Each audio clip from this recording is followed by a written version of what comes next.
नमस्कार. आज आपण एका अशा गावाविषयी बोलणार आहोत जिथे घरांना कुलूप लावत नाहीत. हो, कारण लोकांचा देवावरचा विश्वासच त्यांच्या सुरक्षेची हमी देतो असं मानलं जातं. आपण बोलतोय महाराष्ट्रातील शनी शिंगणापूरबद्दल. आपल्याकडे जी माहिती आहे त्या आधारे चला बघूया या ठिकाणची श्रद्धा आणि जगण्याची ही अनोखी पद्धत आहे ती समजून घेऊया. नक्कीच.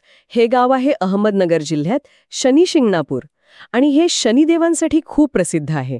म्हणजे हिंदू ज्योतिषशास्त्रानुसार शनिदेव हे कर्म आणि न्यायाचे प्रतीक आहेत. आणि सगळ्यात विशेष म्हणजे इथली मुख्य मूर्ती स्वयंभू मानली जाते. म्हणजे ती कोणी घडवलेली नाही. अंदाजे 5.5 फूट उंचीचा एक काळा दगड आहे तो, आणि तो उघड्यावरच आहे. हो, आणि या उघड्यावर असल्यामागे कथा आहे ना. म्हणजे असं काहीतरी की एका मेंढपाळाला पुरात तो दगड सापडला आणि त्याला स्पर्श केल्यावर रक्त वगैरे येऊ लागलं. मग म्हणे शनिदेवानं स्वप्नात येऊन सांगितलं की मला इथेच ठेव, छताखाली नको, मी गावाचं रक्षण करेन, असं काहीतरी. अगदी बरोबर. हो.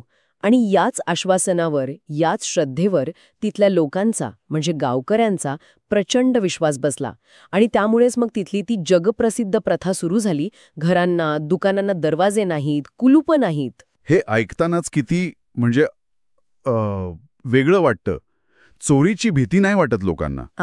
गावकऱ्यांचा एकदम ठाम विश्वास आहे की जर कोणी चोरीचा प्रयत्न केलाच तर शनिदेव त्याला लगेच शिक्षा देतात. ही फक्त श्रद्धा नाहीये बघा, एका अर्थाने हे सामाजिक नियंत्रणाचं एक वेगळंच उदाहरण आहे.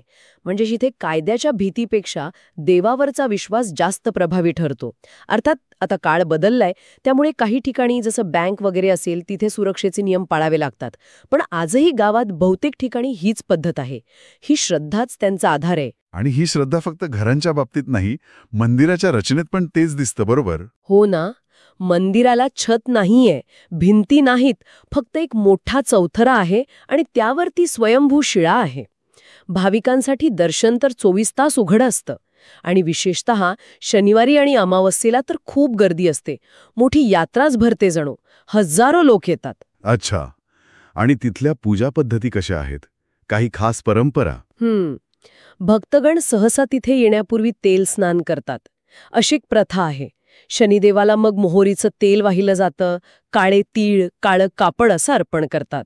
अनेकांचे नवस पण असतात आणि ते फेडण्यासाठी काही लोक तर मैलोन मैल अणवाणी चालत येतात. म्हणजे ती त्यांच्या श्रद्धेची आणि भक्तीची एक परीक्षाच असते जणू. हो हो. आणि याच परंपरेमध्ये मला वाटतं अलीकडे एक मोठा बदल पण झालाय ना. प्रवेश नव्हता, म्हणजे तिथे जाऊन पूजा करायला परवानगी नव्हती.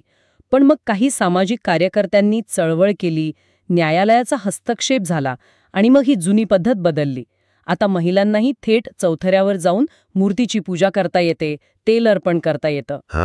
खरं तर परंपरा आणि आधुनिक विचार यांचा मेळ घालण्याचा एक प्रयत्न होता. अच्छा. मग या बदलामुळे तिथल्या वातावरणात किंवा पूजा पद्धतीत काही फरक जाणवला का? म्हणजे सुरुवातीला काही विरोध वगैरे झाला असेल? मिळालेल्या माहितीनुसार सुरुवातीला थोडे मतभेद होते नक्कीच, पण आता बऱ्यापैकी ही नवीन पद्धत रुळली आहे असं दिसतंय.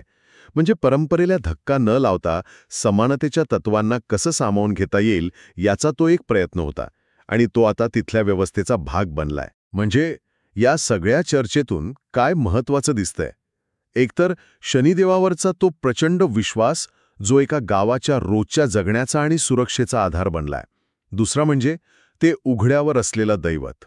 आणि तिसरं म्हणजे काळानुसार परंपरांमध्ये बदल स्वीकारण्याची तयारी. जसं महिलांना पूजेचा समान अधिकार मिळाला.